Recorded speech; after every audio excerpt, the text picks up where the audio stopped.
কুল্লু নাফসিন যায়কাতুল মাউত সাদাকাল্লাহুল আযীম ওয়া সাদাকা রাসূলুহুন নবিয়্যুল কারীম ওয়া নাহনু আলা যালিকা লামিনাশ শাহিদিন ওয়া শাকিরিন আলহামদুলিল্লাহি রাব্বিল আলামিন।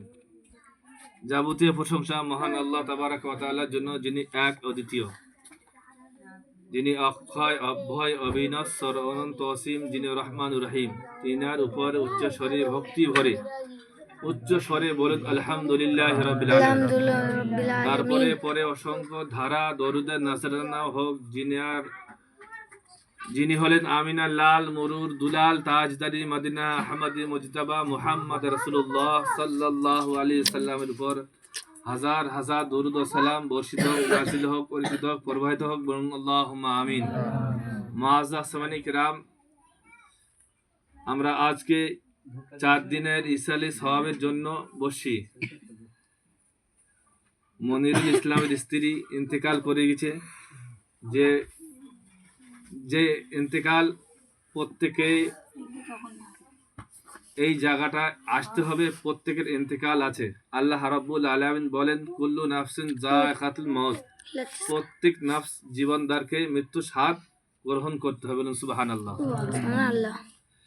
आगा है अपने मौत से कोई बशर नहीं, सामान है 100 बरस का पल की खबर नहीं। बोलो सुभान अल्लाह। सामान 100 बरस का, আজকের এই যে আমরা এসে 60 বছর 70 বছর 80 বছর হাইস্ট, কিন্তু এই জিন্দগিটা আমরা মনে করি এটাই বিশাল। কেউ 2 তলা মঞ্জিল বানাচ্ছে, কেউ 3 তলা বানাচ্ছে, কেউ একের পর এক গাড়ি কিনছে, কেউ ব্যাংক ব্যালেন্স ভরছে। এক কথায় এটা হলো দুনিয়াটা এমন করছে, কেউ বাদশাহী করে চালিয়েছে, যে রাজত্ব চালাচ্ছে, মনে করছে এটাই একটা দুনিয়া। তাই কবি বলছে আগা হে আপনি মौत से कोई बशर नहीं, सामान है 100 बरस का पल की खबर नहीं।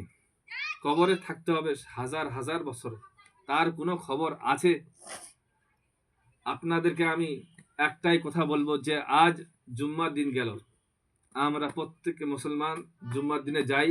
আর প্রত্যেকে আমি বলবো জুম্মার দিনে নামাজ পড়ে, প্রত্যেকে মা বাবা স্ত্রী যিনারা চলে গেছেন, নামাজ পড়ে সোজায় আপনারা জিয়ারত করবেন।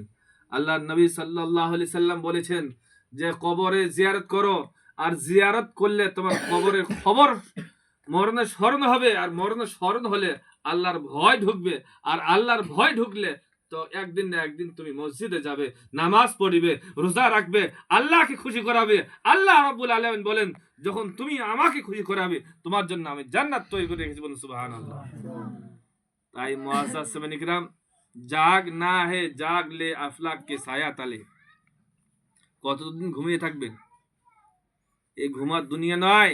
আজকে দেখছেন একের পর এক মোদী সরকার যে অন্যায়ভাবে আমাদেরকে চালিয়ে যাচ্ছে, কাল আপনার গর্দানে হাতিয়ার চালাবি, কি করবেন?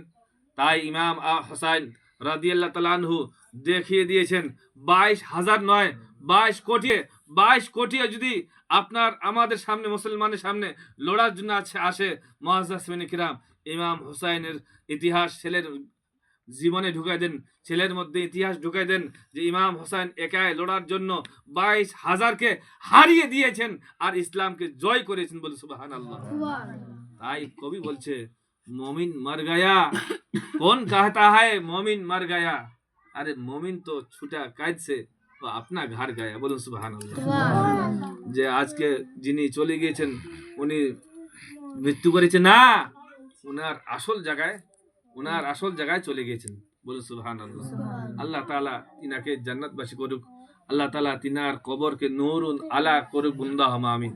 তাই মুআজ্জাজ সামানী কিরাম, আমরা প্রত্যেক মুসলমান ভাই বেরাদার বোন বাবাজি যারা ইন্তেকাল করে 4 দিন করি। এই কারণে নবী করিম সাল্লাল্লাহু আলাইহি সাল্লামের যুগে হযরত সাঈদ বিন রাদিয়াল্লাহু তাআলা আনহু উনি এসে বলেন ইয়া রাসূলুল্লাহ, ইয়া হাবিবাল্লাহ, আমার মা ইন্তেকাল করেছে, আমি কোন কাজটা করব যে আমার মা কবরে সওয়াব পাবে? উনি বলেন যে তুমি একটা কুয়া খুঁড়ে দাও। তো ওই সময় পানির খুব অভাব ছিল। কিসের অভাব ছিল?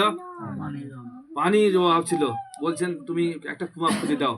তো সাহাবী রাসূল বলেন ইয়া রাসূলুল্লাহ, ইয়া হাবিবাল্লাহ, যদি কুয়া খুঁড়ে দেই তা আমার মা কবরে কি সওয়াব পাবে?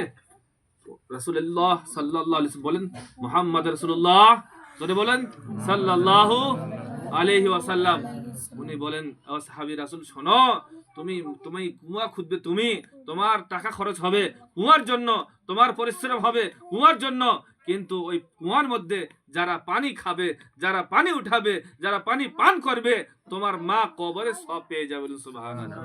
কার কথা? আপনার আমার নবী, নাকায় নামদার, তাজদারে মদিনা, মুহাম্মদ রাসূলুল্লাহ সাল্লাল্লাহু আলাইহি ওয়াসাল্লাম। জোরে বলেন সাল্লাল্লাহু আলাইহি ওয়াসাল্লাম। তিনি বলেন যে তুমি আজ তোমার স্ত্রী গেছে, তোমার স্ত্রীর জন্য 40 দিন পর্যন্ত রুটে আসে, তাই আমাদের ইমামগণ বলেছেন যে তুমি 3 দিন কোরআন শরীফ পড়াও, 4 দিন কোরআন শরীফ পড়াও, 7 দিন কোরআন শরীফ পড়াও, কুলখানি করাও, 21 দিন করাও, 40 দিন করাও। এই কারণে ওই মায়াতার বিশাল আযাব হয়। দুনিয়াতে যা করেছে, যত বড় নামাজি হোক, যত বড় পরেশগার হোক, শুধু এতই কাফি না। এই মুআজ্জাজ সামিন কিরাম, আল্লাহ রাব্বুল আলামিন বলেন যে যখন আপনি কিছু লোকজনকে নিয়ে কোরআন খানি করাবেন, এই কোরআনের বরকতে, কোরআনের ফজিলতে আল্লাহ তাআলা বলেন যে তার কবরে সব পেয়ে যায়। বলি সুবহানাল্লাহ। আর সব থেকে বিশাল ফজিলত কি? মানুষকে খাওয়ানো বিশাল সওয়াব। আর কোরআন মানে যেখানে কোরআন পড়া হয় সেখানে আল্লাহ রহমত বর্ষিত হয়। বলুন আমিন। মুআজ্জাজ সামিন কিরাম, তাই আমরা সুন্নিরা কোরআন খানি করাই এই কারণে, যে 40 করাই এই কারণে, যখন আমার স্ত্রী বা আমার মা বা আমার বাবা ইন্তেকাল করেছে, 4 দিনে আমি যখন কিছু ছেলেদেরকে নিয়ে কোরআন শরীফ পড়াবো, তখন কোরআন শরীফের প্রত্যেকের অক্ষরে অক্ষরে 10টা করে নিকি, এই নিকিগুলো আপনার কবরে চলে যাবে, বাবার কবরে চলে যাবে, ছেলে পড়বে বাবার কবরে চলে যাবে, ছেলে পড়বে মায়ের কবরে চলে যাবে, ছাত্র পড়বে মায়ের কবরে পড়ে যাবে।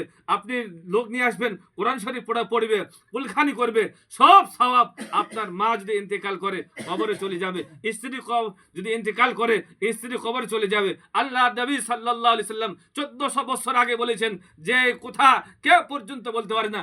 কবরের খবর কেউ বলতে পেরেছে? কবরে কি হয়েছে বলতে পেরেছে? কবরে কি হবে বলতে পেরেছে? নবী মুস্তাফা সাল্লাল্লাহু আলাইহি সাল্লাম 1400 বছর আগে বলেছেন যে কবরে প্রশ্ন করা হবে। আর যদি তার প্রশ্ন যদি নামাজ থাকে, যদি রোজা থাকে, যদি যাকাত থাকে, যদি নবীর মোহাব্বত থাকে, নবীর ভালোবাসা থাকে, নবীর প্রেম থাকে, তো মুআজ্জাজ সামিন কিরাম, আল্লাহ রাব্বুল আলামিন বলেন কুল ইন কুনতুম তুহিব্বুনাল্লাহ ফাত্তাবিউনি, যে আমরা নবীর ইত্তেবা করি। মুআজ্জাজ সামিন কিরাম হয়তো নামাজ পড়তে পারিনি, হয়তো রোজা রাখতে পারিনি, হয়তো মসজিদে যেতে পারিনি, হয়তো কোনোদিন নামাজের সময় পায়নি, শয়তানের সাথে সময় কাটিয়ে গেছে, তো মুআজ্জাজ সামিন কিরাম তার জন্য কুলখানি করে, মুআজ্জাজ সামিন তার জন্য কোরআন খানি করে, এর যত সওয়াব তার কবরে পৌঁছে যাবে। বলুন সুবহানাল্লাহ। তাই মুআজ্জাজ সামিন কিরাম, আল্লাহ রাব্বুল আলামিন বলছেন কুল্লু নাফসিন যায়কাতুল মাউত, যে প্রত্যেক নফস জীবনদারকে মৃত্যু স্বাদ গ্রহণ করতে হবে। কি করতে হবে? গ্রহণ, চাখতে হবে, চাখতে। যেমন মেয়েরা সালন চাখে না? যদি বলতো যে মৃত্যু হয়ে গেল শেষ, তাহলে কি হতো? হিন্দু আর আমাদের মধ্যে কোনো তফাৎ থাকতো না। যা করছে যে মৃত্যু হয়ে গেলে তো শেষ, তো তাহলে ডোন্ট কেয়ার, নো ভয়ে, আপনি কোনো আপনার ভিতরে কোনো ভয় আসবে না। যেমন হিন্দুরা যে পুড়ে দিলে শেষ, আল্লাহর ক্ষমতা আছে কিনা ওই ছাইকে নিয়ে এক জায়গায় করে আপনাকে মানুষ তৈরি করে দিবে? আল্লাহর ক্ষমতা আছে না? তো মুআজ্জাজ সামিন কিরাম, তার জন্য আমাদেরকে কি বলা হয়েছে যে মৃত্যু, তাহলে কি হবে? ওই লাশকে আমরা সুন্দরভাবে আদর যত্ন করে আমরা উঠাই। যদি ওনার একটু 19-20 হয়ে যায় তো আঘাত লাগবে, তো মুআজ্জাজ সামিন কিরাম ওনার রুহটা বেরিয়ে যায়, আবার রুহ ডালা হয়। মুআজ্জাজ সামিন কিরাম যদি একটু উঁচ নিচ হয়ে যায়, তাকে আঘাত লাগে, তো আমরা আস্তে আরাম করে আদবের সহিতে আমরা উঠাই নিয়ে যে কবরে, এবং যে ফেলে দিলাম তা না, দুইজন নামি আদবের সহিতে দুইজন নামিয়ে আমরা কবরে রাখি।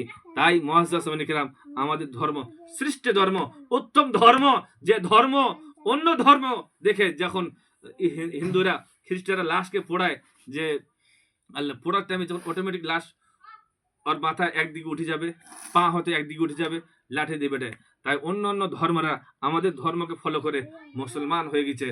নবী মুস্তাফা সাল্লাল্লাহু আলাইহি সাল্লাম এই আখলাক দিয়েছেন, আপনাদেরকে আমাদেরকে ব্যবহার দিয়েছেন, আপনাদেরকে আমাদেরকে কোরআন দিয়েছেন, আপনাদের আমাদেরকে আজ সে রাস্তায় যদি চলতে পারি, খোদার কসম করে বলি আপনার বাড়িতে বালা আসবে না, বলুন সুবহানাল্লাহ। সুবহানাল্লাহ। তাই মুআজ্জাজ সামিন কিরাম, এই দুনিয়াতে কেউ থাকার নয়, দুনিয়া থেকে বিদায় নিতে হবে। আজকে ইনার বাড়িতে ঘটনা ঘটেছে, আজকে উনি চলে গিয়েছেন, কালকে আপনার আসবে, তখন কি অবস্থা হবে।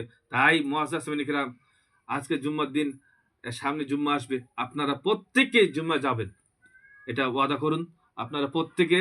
এবং আপনারা যাবেন, তার সাথে সাথে আপনারা পড়োশি, আপনার ভাই, স্বাস্থ্য ভাই যারা যায় না, বাড়িতে থাকলে তাদেরকে জুম্মা 12টা বেজে গেল, সঙ্গে সঙ্গে আপনি যাচ্ছেন, গোসল করছেন, তাকেও আপনি নিয়ে যান।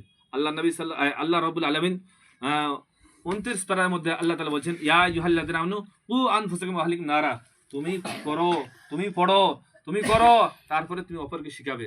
এবার আপনি যখন নিজে যাচ্ছেন, যখন যাবেন, তখন অপরকে যদি বলেন ভাই চলো জুম্মাতে, তা আপনি আদেশ করতে পারবেন, হুকুম করতে পারবেন। আপনি যদি না করেন, আপনি যদি না যান, তাহলে আপনি বলতে পারবেন না। তো মুসলমানে করার প্রথমে কি, আগে জুম্মা ধরতে হবে, তারপরে এক এক করে আপনাদেরকে নামাজ ধরতে হবে। নামাজ ছাড়া কোনো উপায় নাই, নামাজ ছাড়া কোনো গতি নাই। মুআজ্জাজ সামিন কিরাম, নামাজ ছেড়ে কেউ, বিনা ছেড়ে কেউ জান্নাত পায়নি। তথেব আমরা দুনিয়াতে এসি 50-60 বছর, 80 বছরের জিন্দেগি, এই জিন্দেগিকে আপনাকে পরীক্ষা দিয়ে আল্লাহকে খুশি করাতে হবে। আল্লাহ রাব্বুল আলামিন আমাদেরকে ঈমানে হেফাজত করুন, আল্লাহুম্মা আমিন। ওয়া আখির দাওয়ানা আলহামদুলিল্লাহি রাব্বিল আলামিন। আল্লাহুম্মা সাল্লি